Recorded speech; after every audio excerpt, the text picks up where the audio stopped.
वो मैं ये कह रहा था कि अगर आपने हमारा चैनल अभी तक सब्सक्राइब नहीं करा तो अब भी कर दो, नहीं तो बड़ा पछताओगे, बड़ा पछताओगे।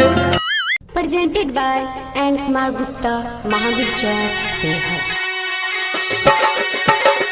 Shivan recording studio 960 mile.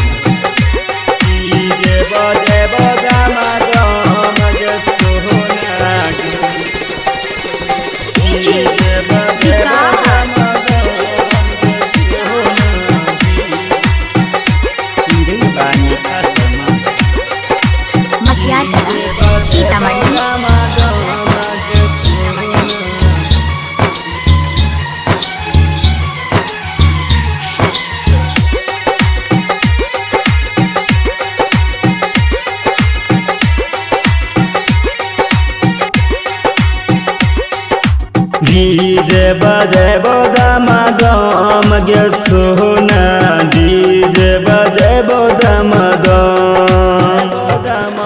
DJ बजे बोदामदम गे सोना, डीजे बजे बोदामदम।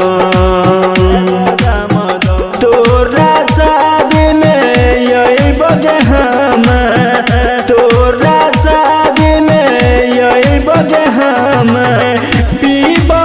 मदम गे सोना, डीजे बजे बोदामदम,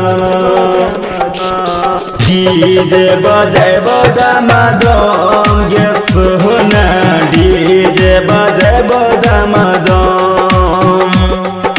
डीजे बजे बोदामदम गे सोना, डीजे बजे बोदामदम। तोरा शादी में यही बगे हम, डीजे बजे बोदामदम, डीजे बजे बोदामदम गे सोना, डीजे बजे बोदामदम।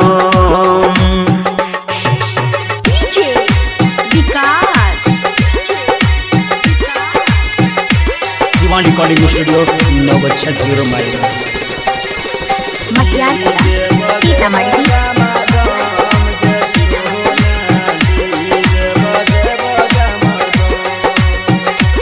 पन्ना शादी के वीडियो देखो गे, जनवा के याद कर गे, केतना फुट फुट के तू रोई गे, अपना चरहा से आंसू धोई गे।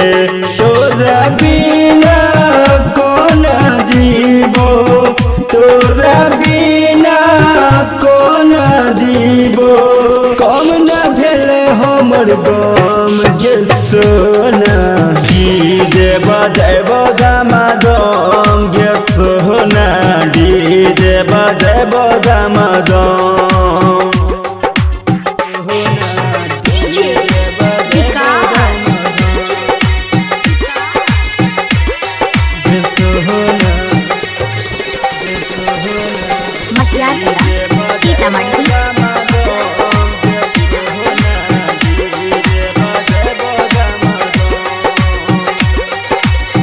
चंदू यमी कहा के कोना भूल भीगे, बाद में मजनू के याद कर भीगे। राइटर रामाया शीश तोरा भूलत हो न, चंदू यमी कहा के याद कर भीगे। तोरा शादी में हम गे पीबो, राम करबो दाना दान गे रानी, डीजे बजे बोदामदम गे सोना, डीजे बजे बोदामदम। दारू पीबो रम रम